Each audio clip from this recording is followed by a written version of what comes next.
Hello friends, welcome to GK reference. তো বন্ধুরা, WBPSC miscellaneous previous year questions paper 2000 থেকে 2019 সমস্ত সাবজেক্টগুলো কমপ্লিট হয়ে গেছে। আজকে সায়েন্সের 6 নম্বর পার্টটি আলোচনা করব। আর এই ক্লাসে থাকছে 2011 এবং 2012-13 সালের সমস্ত জিজ্ঞেস করা সায়েন্সের কোশ্চেন। তোমরা অবশ্যই ভিডিওটি প্রথম থেকে দেখো, আশা করি তোমাদের হেল্প হবে। তো চলো, প্রথম কোশ্চেন কী ছিল। তো প্রথমেই ছিল একটি সায়েন্সের কোশ্চেন, আমরা দেখব। কোশ্চেনটি হচ্ছে, দুটি 220 ভোল্ট 60 ওয়াট বাতি রোজ 5 ঘন্টা করে যদি 10 দিন জ্বালানো হয় এবং প্রতি ইউনিটের জন্য যদি 3 টাকা 50 পয়সা হিসাবে খরচ হয়, তাহলে টোটাল কত খরচ পড়বে? তো বিদ্যুৎ খরচ বের করার জন্য আমাদের যে সূত্রটা মনে রাখতে হবে সেটা হচ্ছে ই ইকুয়াল টু, অর্থাৎ তড়িৎ ব্যয় ইকুয়াল টু ক্ষমতা ইনটু টাইম। ঠিক আছে, বৈদ্যুতিক ক্ষমতাকে টাইম দিয়ে গুণ করতে হবে। আর যেহেতু এই ইউনিট সাধারণত বোট এককে, BOT বোট বা ওয়াট ঘন্টা এককে পরিমাপ করা হয়, এই জন্য এটাকে আমরা হাজার দিয়ে ভাগ করব। ঠিক আছে, তাহলে সূত্রটা কি দাঁড়ালো? E equal to P into T by হাজার। ঠিক আছে, এইটা সূত্র অ্যাপ্লাই করতে হবে। তাহলে এখানে পি এর মান কত? পি এর মান দেওয়া আছে 60। ঠিক আছে, 60 বসালাম ইন্টু টি এর মান কত? এবার টি দেখো 5 ঘন্টা করে 10 দিন, তাহলে 5 10 50। ঠিক আছে, টোটাল 50 ঘন্টা। এটাকে আমরা কি করব? হাজার দিয়ে ভাগ করব, তাই তো? তাহলে পেয়ে গেল। এবং এই যে টোটাল খরচটা হচ্ছে, এটা একটি বাতির জন্য, এখানে বলেছে 2টি বাতি, তাহলে এটাকে আবার 2 দিয়ে গুণ করো। 2 দিয়ে গুণ করলাম, তো এটা হলো। তো এটা হচ্ছে টোটাল হচ্ছে তড়িৎ ব্যয়। ঠিক আছে, এবার প্রতি ইউনিটের জন্য কি হচ্ছে? 3 টাকা 50 পয়সা খরচ হচ্ছে। তাহলে এতটার জন্য কত হবে? এটাকে আবার 3.50 দিয়ে গুণ করে দাও, তাহলে অ্যান্সারটা আসবে 21 টাকা। ঠিক আছে, এইভাবে করবে। পরবর্তী কোশ্চেন দেখো, পারদকে থার্মোমিটারের কাজে ব্যবহার করার কারণটা কি? কি জন্য পারদকে থার্মোমিটারে ব্যবহার করা হয়? এই প্রসঙ্গে 4টি উক্তি ছিল। জানতে চাওয়া হয়েছিল কোনটি মিথ্যা। তো অপশানে ছিল পারদের আপেক্ষিক তাপ সবচেয়ে বেশি, পারদ তাপের ভালো সুপরিবাহী, পারদ কাচের গায়ে লেগে থাকে না, তাপমাত্রা সমানভাবে বৃদ্ধি পেলে আয়তনও সমানভাবে বৃদ্ধি পায়। তো এই কথাগুলির মধ্যে প্রথম কথাটি ভুল ছিল। পারদের আপেক্ষিক তাপ সবচেয়ে বেশি নয়, এটা সবচেয়ে কম হবে, এটা ভুল দেওয়া আছে। জলের আপেক্ষিক তাপ সবচেয়ে বেশি, 1 হয়। ঠিক আছে, মনে রাখবে। তারপরে দেখো, কোনো বস্তুর অভ্যন্তরীণ শক্তি বলতে কি বোঝায়? তো কোনো বস্তুর অভ্যন্তরীণ শক্তি বলতে বোঝায় বস্তুটির মধ্যে যে অণুগুলি রয়েছে সেই অণুগুলির গতিশক্তি এবং স্থিতিশক্তির যে সমষ্টি, সেটাই হচ্ছে তার অভ্যন্তরীণ শক্তি। পরবর্তী কোশ্চেন, নিচের কোনটি এককবিহীন রাশি? তো এককবিহীন রাশি জানতে চেয়ে হয়েছিল। অপশানে ছিল প্রতিসরাঙ্ক, আয়তন, ত্বরণ এবং গতিশক্তি। সঠিক উত্তর হচ্ছে প্রতিসরাঙ্ক, এটাই হচ্ছে একটি এককবিহীন রাশি। পরবর্তী দেখো কোশ্চেন কি ছিল, একটি ধাতুর 4টি বিভিন্ন মাত্রার তার রয়েছে যাদের বিভিন্ন দৈর্ঘ্য আর বেধ দেওয়া ছিল। ঠিক আছে, আর বলেছে এই তারগুলিকে একটি সমান ভার দ্বারা ঝুলিয়ে দেওয়া হয়েছে। তো কোনটি বেশি দৈর্ঘ্যে প্রসারিত হবে?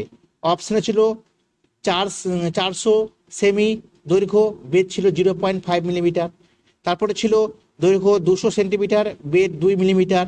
এইভাবে 4টি অপশন ছিল। তো এই থিওরিটা বলছে এরকম, যদি একই ধাতুর তৈরি বিভিন্ন তারের মধ্যে যার দৈর্ঘ্য বেশি এবং বেধ কম হবে, তার কিন্তু দৈর্ঘ্য প্রসারণ বেশি হবে। তো এখানে দৈর্ঘ্য সবচেয়ে বেশি হচ্ছে 400 আর বেধ কম 0.5, তাহলে এটা হচ্ছে অ্যান্সার। ঠিক আছে, এটা এসেছিল।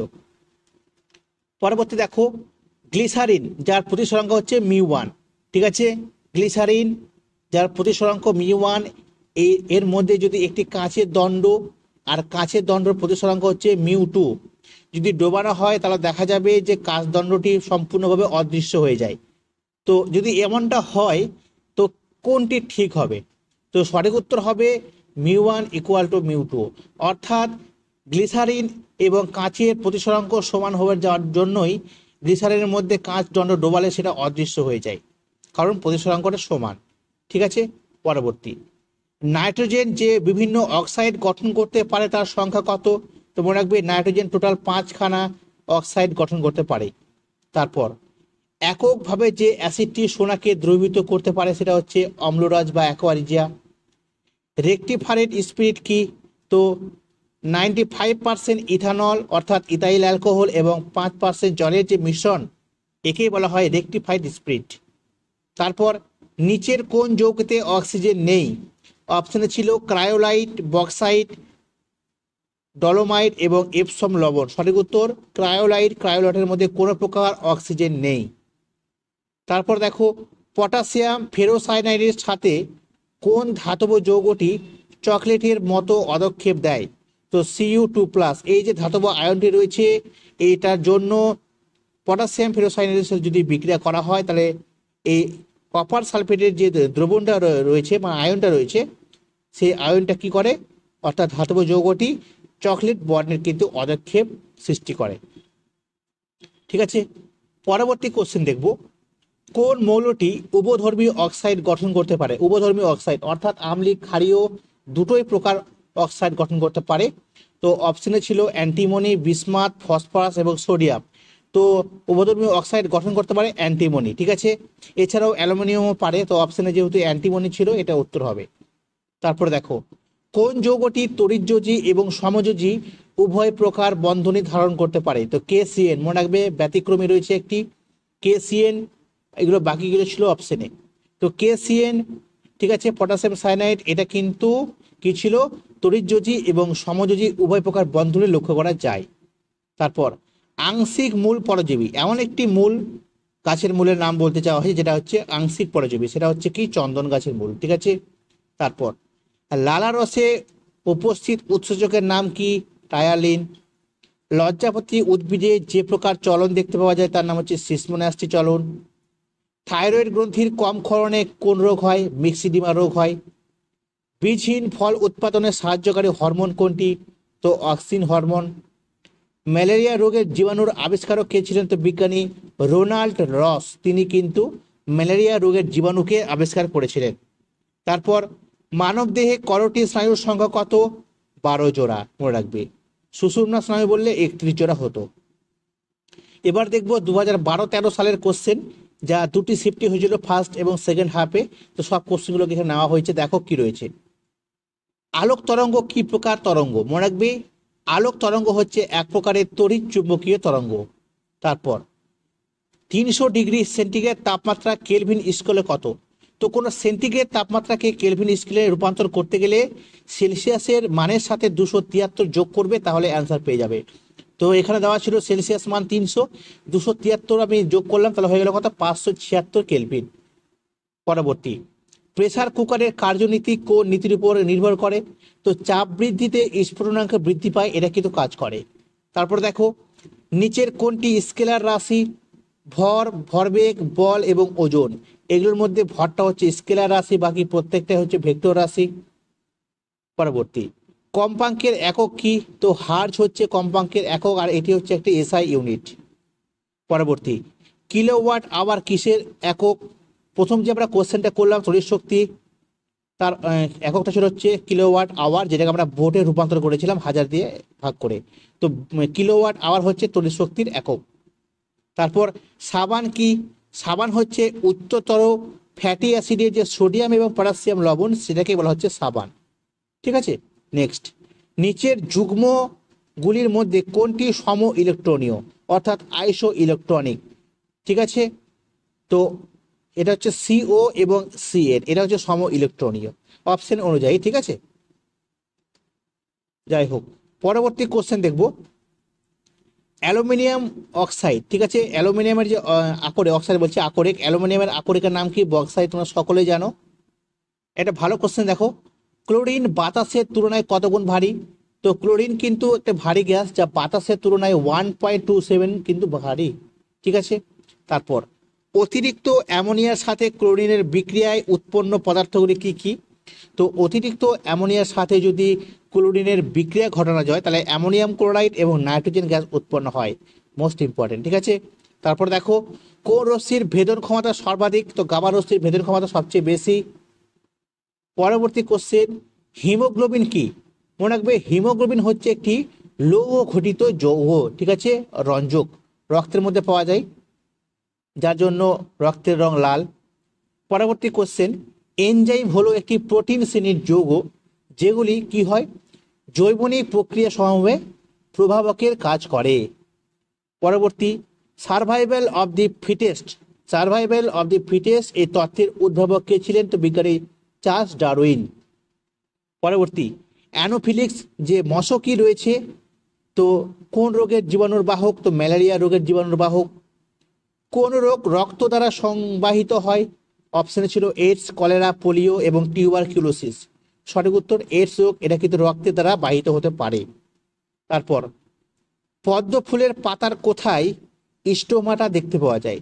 তো শুধুমাত্র পাতার যে উপরিতল রয়েছে সেখানে দেখতে পাওয়া যায় স্টোমাটা। ঠিক আছে। পরবর্তী কোশ্চেন, ইনসুলিন ক্ষরিত হয় কোন গ্রন্থি থেকে? তো ইনসুলিন ক্ষরিত হয় প্যানক্রিয়াস গ্রন্থি থেকে, মনে রাখবে। রাতকানা রোগের কারণ কি? ভিটামিন এ এর অভাব। একবীজপত্রী এবং দ্বিবীজপত্রী উদ্ভিদের মধ্যে মূল পার্থক্য কি ছিল? তো অপশন অনুযায়ী সঠিক উত্তরটা হবে যে, মনে রাখবে একবীজপত্রীর যে ফুল হয় তা কিন্তু দ্বিবীজপত্রী ফুলের থেকে বড় হয়। ঠিক আছে, মনে রাখবে। পরবর্তী কোশ্চেন দেখো, কোন পতঙ্গটি মাইক্রোফাইলেরিয়ার বাহক? তো কিউলেক্স মশা। ঠিক আছে। তারপর, অ্যামিবার গমনাঙ্গের নাম কি? সিউডোপোডিয়া বা ক্ষণপদ। অনাল গ্রন্থি কি নিঃসরণ করতে পারে? অন্তঃক্ষরা গ্রন্থির অপর নাম হচ্ছে অনাল গ্রন্থি, যা হরমোন নিঃসরণ করে। পরবর্তী, স্তন গ্রন্থি কোন গ্রন্থির পরিবর্তিত রূপ? তো স্তন গ্রন্থি হচ্ছে ঘর্মগ্রন্থির পরিবর্তিত রূপ, মনে রাখবে। তারপর দেখো, অ্যাসকারিয়াসিস রোগটি কিসের মাধ্যমে ছড়ায়? তো অ্যাসকারিস কথার অর্থ হচ্ছে গোলকৃমি, আর গোলকৃমির প্রভাবে যে রোগটি হয় তার নাম হচ্ছে অ্যাসকারিয়াসিস। তো এটা রোগটা ছড়ায় সংক্রামিত খাদ্যের মাধ্যমে কিন্তু হতে পারে। তারপর দেখো, নিস্তরিত পরমাণু সমূহ থেকে আয়ন গঠিত হয়। ঠিক আছে, কিসের মাধ্যমে? তো নিস্তরিত পরমাণু সমূহ থেকে যে আয়ন তৈরি হয় তা ইলেকট্রন গ্রহণ এবং বর্জনের মাধ্যমে হয়ে থাকে। ঠিক আছে। পরবর্তী কোশ্চেনগুলো দেখব। সম্পৃক্ত হাইড্রোকার্বনকে প্যারাফিন বলা হয় কেন? সম্পৃক্ত হাইড্রোকার্বনকে প্যারাফিন বলার কারণ হচ্ছে তারা খুবই কম ক্রিয়াশীল তার জন্য। তারপর দেখো, কোনো পদার্থের পরমাণু ও সেই পদার্থের আইসোটোপের যে পরমাণুর মধ্যে নির্ভর করে, এটা কিসের জন্য হয়? তো নিউক্লিয়াসের নিউট্রন সংখ্যার জন্য, নিউট্রন সংখ্যার বিভিন্নতার জন্য কিন্তু একটা পদার্থের পরমাণু এবং সেই পদার্থের মধ্যে যে আইসোটোপ লক্ষ্য করা যায়, এই আইসোটোপ সৃষ্টি করার একমাত্র কারণ হচ্ছে নিউট্রন সংখ্যার বিভিন্নতা।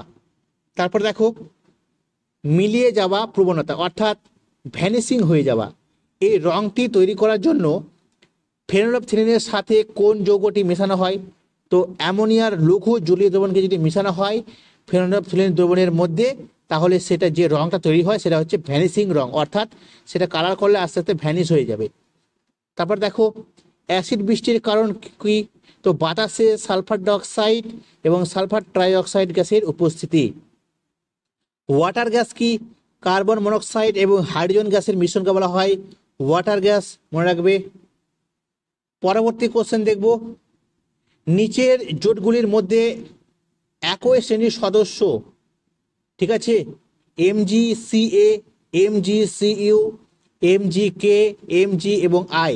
তো পর্যায় সারণী থেকে এই কোশ্চেনটা দিয়েছে। MgCa এটা হচ্ছে ক্ষারীয় মৃত্তিকা ধাতু, যা কিন্তু একটা শ্রেণীর মধ্যে অবস্থিত, বাকিগুলো কিন্তু সব মিশিয়ে রয়েছে। তো প্রথমটাই উত্তর সঠিক, Mg এবং Ca, অর্থাৎ ম্যাগনেসিয়াম এবং ক্যালসিয়াম প্রত্যেকটাই হচ্ছে ক্ষারীয় মৃত্তিকা ধাতু। পরবর্তী কোশ্চেন, বিসদৃশ সমবায়টি চিহ্নিত করুন। এটাও কিন্তু পর্যায় সারণী থেকে কোশ্চেন। প্রথমে দেখো অপশন রয়েছে Cu, Ag, Au। তো এগুলো হচ্ছে মুদ্রা ধাতু, ঠিক আছে, মুদ্রা ধাতু। তারপরে রয়েছে Na, K এবং Rb, ঠিক আছে, অর্থাৎ সোডিয়াম, পটাশিয়াম, রুবিডিয়াম। এটা হচ্ছে, এগুলো হচ্ছে ক্ষার ধাতু, ঠিক আছে। তারপরে হচ্ছে Zn, CdHg, এগুলো হচ্ছে প্রত্যেকটা সন্ধিগত মৌল। তার মানে প্রত্যেকটা নির্দিষ্ট ক্রমে সাজানো রয়েছে, কিন্তু F, Si এবং I এটা কিন্তু বিসদৃশ, কারণ ফ্লুরিন আর আয়রন হচ্ছে 17 নম্বর শ্রেণীর হ্যালোজেন মৌল, কিন্তু এসআইটা নয়, সিলিকনটা নয়, ঠিক আছে, এই জন্য এটা কিন্তু বিসদৃশ। তার জন্য সঠিক উত্তর হচ্ছে লাস্টেরটি, অপশন ডিটা। পরবর্তী কোশ্চেন, ক্ষমতার একক কি? এসআই এককে তো ওয়াট। কোন যন্ত্রের সাহায্যে বিদ্যুৎ প্রবাহ মাপা হয়? তো অ্যামমিটার যন্ত্রের সাহায্যে। তরঙ্গ দৈর্ঘ্যের একক কি? সেন্টিমিটার। সিজিএস এককে। সিজিএস পদ্ধতিতে আয়তনের একক কি? গ্রাম পার ঘনসেমি। নিচের কোনটি ভেক্টর রাশি? সরণ, ভর, সময়, তাপমাত্রা। সঠিক উত্তর হচ্ছে সরণ হচ্ছে একটি ভেক্টর রাশি, কারণ এর মান আর অভিমুখ দুটোই রয়েছে। ঠিক আছে, তো এই কোশ্চেনগুলো কিন্তু এসেছিল। তো দেখো, আশা করি তোমাদের ভালো লেগেছে। কি ধরনের কোশ্চেন এসেছে তোমাদের অ্যানালাইসিস করতে সুবিধা হলো। তোমরা কিভাবে পড়বে বুঝতে পারছো, কিভাবে পড়তে হবে। কিছু কিছু কোশ্চেন সহজ ছিল, আবার কিছু কিছু কোশ্চেন বেশ টাফ লেভেলের ছিল। তো অবশ্যই ডিটেলসে পড়তে হবে সায়েন্স পার্টটাও। তো যদি ভিডিওটি তোমাদের ভালো লাগে তো অবশ্যই তোমরা ভিডিওটি লাইক করবে, শেয়ার করবে, এবং যদি নতুন হও তো সাবস্ক্রাইব করবে। তো বন্ধুরা, আজকে এই পর্যন্তই। ঠিক আছে, পরবর্তী ক্লাসে আমরা আবারও দেখা করব, আর এর পরের দিন লাস্ট ক্লাস হবে। তারপরে এই প্রিভিয়াস ইয়ার্স কোশ্চেন্স পুরো আমাদের শেষ হয়ে যাবে। তারপর আমরা শুরু করব প্র্যাকটিস সেট। ঠিক আছে, এই কোশ্চেন্সের অ্যানালাইসিসের ভিত্তিতে আমরা শুরু করব প্র্যাকটিস সেট। তোমরা অবশ্যই সেগুলো মানে রোজ দেখবে, আর সেগুলো আমরা রোজ দেওয়ার চেষ্টা করব। ঠিক আছে, তো আজকে এই পর্যন্ত। সকলে ভালো থেকো। Thank you.